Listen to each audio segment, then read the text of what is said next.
जब बस्तर में पुरुषोत्तम देव का शासन चल रहा था तो उड़ीसा में गजपति नाम के राजा का क्या चल रहा था, यहाँ पर शासन चल रहा था। एक रात ये होता है कि पुरुषोत्तम देव को स्वप्न आता है। किसको भाई?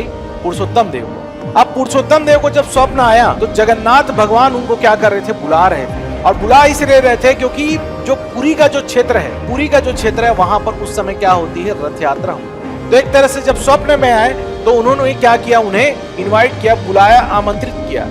और आमंत्रित जब किया तो पुरुषोत्तम देव जब भगवान के बुलावे पर पेट के बल लेटते लेटते कहां पहुंचते हैं? जगन्नाथ मंदिर पहुंचते हैं। ठीक उस समय यह हो रहा होता है कि पुरी में आप देखेंगे कि आज भी क्या होती है? एक रथ यात्रा होती है।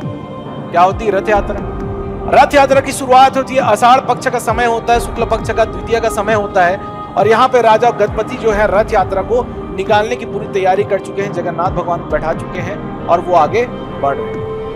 अब रथ को जब एक खींचने का प्रयास करते हैं तो उस समय ये होता है कि राजा गजपति जो है रथ को खींच नहीं पाते, रथ आगे ही नहीं बढ़ता। अब रथ आगे नहीं बढ़ता तो यहाँ पर राजा गजपति और जो वहां पे अन्य लोग रहते हैं वो चिंता में पड़ जाते हैं कि रथ आगे क्यों नहीं बढ़ रहा है। तो कहीं ना कहीं वहां के एक ब्राह्मण बताते हैं कि कोई ना कोई इनका एक ऐसा भक्त है, इनका भक्त जगन्नाथ स्वामी का कोई भक्त है जो अभी तक रथ को खींचने के लिए नहीं पहुंचा। और उसी समय जो आपके पेट के बल चलते हुए पुरुषोत्तम देव जो है कहां पहुंच गए?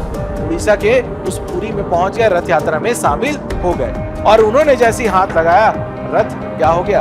आगे बढ़ गया। और राजा के स्वामी भक्ति को जब ये देखे तो राजा गजपति जो है पुरुषोत्तम देव को रथपति की उपाधि देंगे। साथ ही साथ राजा को एक भेंट स्वरूप 16 पहियों वाली गाड़ी भी देंगे। अब जब ये 16 पहिया वाली गाड़ी को पुरुषोत्तम देव लेकर आते हैं कहां? बस्तर में। तो बस्तर में जब आते हैं तो बस्तर में आने के बाद यहाँ पर बस्तर के क्षेत्र में आपको गोंचा पर्व या आप कह सकते हैं रथ यात्रा, गोंचा पर्व या रथ यात्रा का जो फेमस जो त्योहार है, फेस्टिवल है, वो आपको वहां पर देखने को मिलता है। और इन्हीं के समय में ये रथ यात्रा की या गोंचा पर्व की क्या हुई?